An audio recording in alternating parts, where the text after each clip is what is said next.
चाहते हैं कि खुदा ना खास्ता जिस तरह भुट्टो साहब की पुरानी बुक है भी तो नालायक ना, वही पुराना स्क्रिप्ट चल रहा होता है, तो वही प्ले बुक इस्तेमाल करके खान साहब को खुदा ना खास्ता कोई नुकसान पहुंचाया जाए। गेम क्या है? गेम ये है, इनको अच्छी तरह पता है कि खान के बाल को भी किसी ने हाथ लगाया पाकिस्तान को आग लग जानी है। आग लगाने में पाकिस्तान की फायदा किसका है? हमें तो नहीं है, पाकिस्तानियों को तो कोई फायदा नहीं, तो पहले से मर रहे हैं, महंगाई से, बिजली से, गैस से, पानी से, खाने से, स्कूल से लोग खुदकुशी कर रहे हैं। फायदा उस मुल्क को होगा जो हमारी मादनियात की गंदी नजर रखी हुई है, जो बलूचिस्तान को देख रहा है, जो KPK को देख रहा है कि इनको हमने ले जाना है। कोई नहीं लेके जा सकता, 1 इंच खित्ता पाकिस्तान का नहीं देंगे। बांग्लादेश का सानिया हम देख चुके हैं, हमें नहीं अपने वतन किसी को देना। ये फॉर्म 47 वाले 9 फरवरी की जो औलादे हैं आए हैं, नीचे ऊपर भी कुरान बैठा हुआ है, कुरान पे हाथ रख के हल्फ लिया इन लोगों ने कि जी हम जीत के आए हैं। इनकी क्या बात का वजन होगा? मैं बार बार आपसे कहती हूँ, अतादार ने ये बोला, फलाने ने ये बोला, बोलते रहे। वो तो ये भी कहते हैं बड़े काबिल फाजिल हैं। 2 साल में जो पाकिस्तान का हाल हुआ है आप सब ने देख लिया, आप सब ने एक्सपीरियंस भी कर लिया है। जो ये झूठ और कीचड़ खान साहब पे डालते थे, वो आदमी जिसने कोरोना में लोगों को रोटी पहुंचाई, दवाई पहुंचाई, सेहत पहुंचाई, एक्सपोर्ट्स हमारी बढ़ गई, उसको जेल में डाल दिया और चोर के बच्चों को लाए। तो आपने देख लिया डॉलर किधर है। बिजली का बिल आप में से कौन सा बंदा दे सकता है? मैं तो नहीं दे सकती।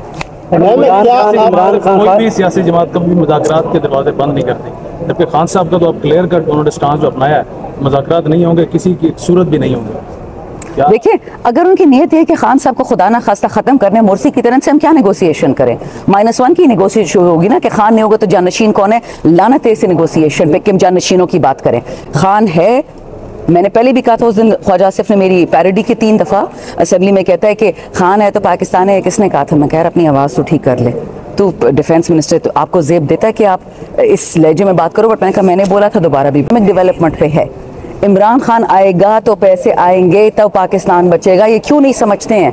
अपने इनके जो अरबों डॉलर पड़े हुए हैं लंदन में, न्यूयॉर्क में, वो ले आए पाकिस्तान, ठीक है, फिर हम इनको माना। बिस्मिल्लाहिर्रहमानिर्रहीम। इमरान खान सिर्फ PTI का नहीं, सिर्फ पाकिस्तान का नहीं, बट सिर्फ मुस्लिम दुनिया का नहीं, सारी दुनिया का ग्लोबल लीडर है वो। अब वो उस कार्डर में चला गया है कि सारा आलम उसको जानता है सिर्फ अपनी खुदारी की वजह से। ये तो होगी मेरी जो खान साहब के लिए एक मुखलिसी है। अब रह गई जो उन पे ये केस हो रहे हैं, 200 से ज़्यादा केसेस इन पे बनाए हैं। जनरल बाजवा ने हमें बड़ा शुक्राना अदा किया, पहले मुल्क बेच दिया अमेरिका को, फिर ये हमारी हुकूमत गिरा दी, फिर इलेक्शन नहीं किया, और फिर अब इमरान खान को जेल में नकली केसेस में डलवा रहे हैं, वो और उनके पीछे जो भी आ रहे हैं।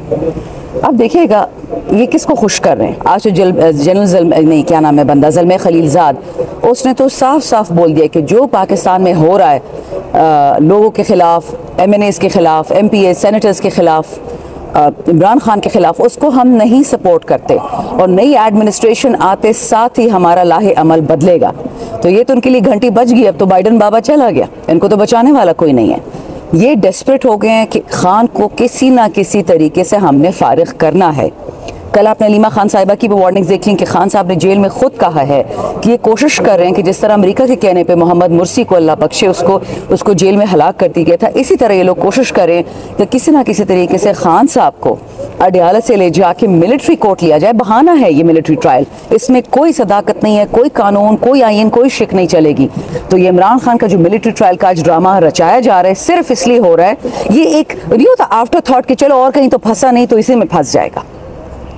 अच्छा, ये बताइएगा कि जो बेतौकीरी हुई है इस पर आप क्या कहेंगे? हुकूमत का तो स्टांस है, वो कह रहे हैं कि जनाब ना तो कोई अंदर आया, ना किसी इस तरह से कोई गिरफ्तारी हुई जिस तरह से अतादार कल कह रहे थे, जबकि आपका तो मौक़िफ़ बिल्कुल उनके बरक्स है।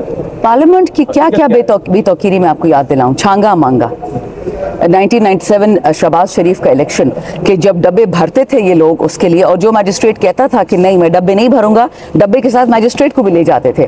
पार्लियामान की बेतौकीरी, जब ये लोग पार्लियामान से पहले सुप्रीम कोर्ट, जब ये नवाज शरीफ के गुंडे चढ़ गए थे सुप्रीम कोर्ट पे, वो किसी को नहीं याद, और वही गुंडे अब पार्लियामान में बैठे हैं। इससे बड़ी बेतौकीरी हो सकती है? पार्लियामेंट की बेतौकीरी, इन लोगों ने इमरान खान को हटाने के लिए अमेरिका से पैसे लेके MNAs और MPAs को खरीदा, भेड़ बकरों की तरह। सेनेटर्स तो वैसे ही बिकते थे ना 40-50 करोड़ पे, उसकी मंडी लगा दी इन लोगों ने। पार्लियामेंट की बेतौकीरी उस दिन हुई थी जब एक 16 अरब का चोर आपने प्राइम मिनिस्टर लगा दिया। वो आदमी जो अपनी बीवी को शहीद करता है उसको आपने प्रेसिडेंट लगा दिया।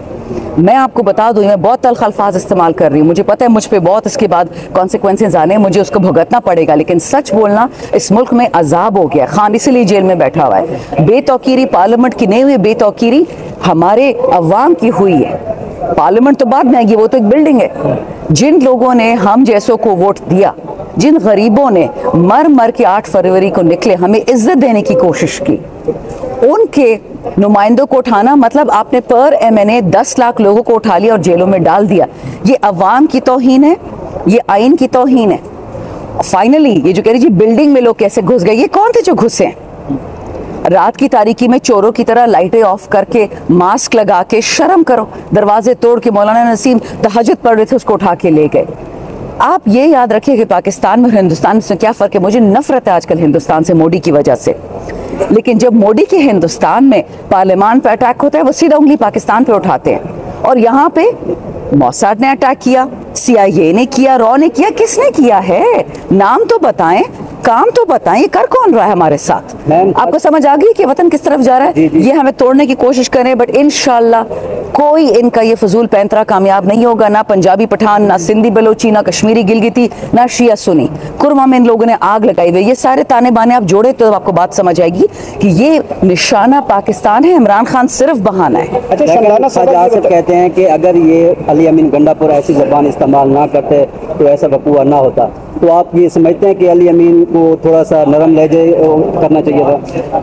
आप इनसे कहें कि आप लोगों ने औरतों के कपड़े फाड़ के असेंबली में आके बैठे हैं। ख्वाजा आसिफ वो आदमी जो कहता था कि फौज ने पाकिस्तान की आवाम की हड्डियों का जूस पी लिया है और ये अब डिफेंस मिनिस्टर बन गया, इसको तो बात करने की इजाजत नहीं होनी चाहिए। अली मोहम्मद का भी इसको गुस्सा नहीं आता, उस दिन खड़े होके उसने बोला ख्वाजा आसिफ को कि आप तो वो कहते थे डैडी डैडी बाजवा साहब, उस्मान डार मुझसे जीत गया, मुझे MNA बनाओ, डैडी डैडी ये करो वो करो। अब फाइनली आप लोगों ने रहाना डार के कपड़े फाड़ दिए एक बुजुर्ग औरत के, और तुम बात करते हो। तो याद रखिए, बात वो करेगा जिसकी औकात होगी बात करने की। ये अली अमीन पे क्या उंगली उठाएगा? पहले अपने गिरेबान में तो झांके। अच्छा शमजाना साहब, ये बताइएगा कि ये जो 8 घंटे अली अमीन गंडापुर गायब रहे, पता चला कहाँ गए थे, किसने गायब किया था? और नून लीग का मीडिया सेल जो खबरें फैला रहा है वो कह रहा है कि बड़ी मार कुटाई हुई है, बड़ी उनके 2-3 दिन हालत तशवीशनाक रही है, इसकी वजह से वो मंजर आम पे गायब रहे, मीडिया के सामने नहीं आ रहे थे, उनकी बड़ी कुटाई शुटाई हुई है। मैनेज भी है उनके साथ। ये पहले बताएं, 8 बच्चे नून लीग तो मैं बताती हूँ, नून लीग वही पार्टी है जो 17 सीटें जीत के अपनी CM बना ली है, वही पार्टी है जो नेशनल असेंबली में 40 सीटों के साथ PM बनाती है। इनकी हर बात झूठ से लेस होती है, इनकी हर बात पाकिस्तान से गद्दारी से लेस होती है। इन लोगों ने कितने आर्मी के जर्नलों को थ्रेटन किया। नवाज शरीफ का रिकॉर्ड देख लें। खतीजा शाह के नाना का जो बोझ था वो मरियम ने निकाल लिया, खतीजा से उसको जेल में डाल दिया। ये याद रखें, ये ना वतन के हैं, ना ये फौज के हैं, ना ये पार्लियामान के हैं, ना वतन के, ना अमन के, किसी के भी नहीं है। इनके कहने से क्या होता है? झूठे हैं सारे। कुरान